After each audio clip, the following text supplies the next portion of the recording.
Že dolgo nagovarjam mamico, naj gre v porodnišnico po dojenčka. Zelo rad bi imel bratca, s katerim bi se lahko igral. No, tudi sestrice se ne bi branil. Nekega dne sem bil zelo osamljen in mamica me je zašepetala, da bomo končno le dobili novega družinskega člana.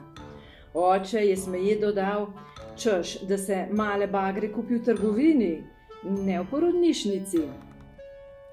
Z velikim upanjem sem jo vprašal, katero znamko, tip in barvo boste izbrala. Ponosno sta oznanila, da sta že rezervirala mini bager, lepe rumene barve in z okroglo kabino, bleščečimi lučmi in gosenicami. Nekako sem uganil, da bo deklica. Od ljubosumja mi je vzelo sapo in pred očmi se mi je zvrtelo, imela bo gosenice. Zbal sem se, da jo bosta starša imela raje kot mene.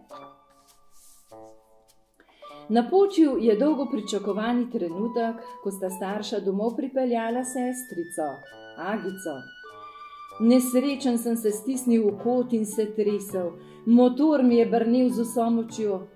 Trmasto sem se obrnil proti steni in s treskom zaloputnil vrata kabine. Sestrice niti pogledati nisem hotel. Oče je Agici skrbno odstranil zaščitno plastiko z volana in sedežev, ter jo ljubeče pobožal.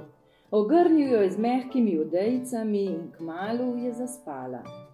Mamica jo je zamaknjeno opazovala in tiho prepevala uspavanko.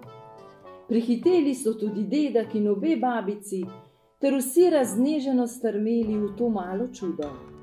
Prinesli so ji za cel pol tovornjak daril. Poškilil sem proti zbranim družinskim članom in pomislil, da tudi jaz potrebujem pozornost in kakšno darilo.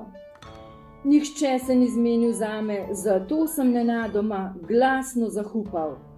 Sestrica se je kar stresla od strahu in zajokala.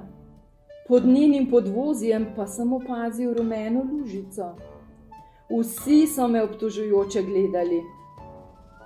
Babica je opazila mojo stisko in me hitro odpeljala ven. Igrala sva se v peskovniku in se pogovarjala.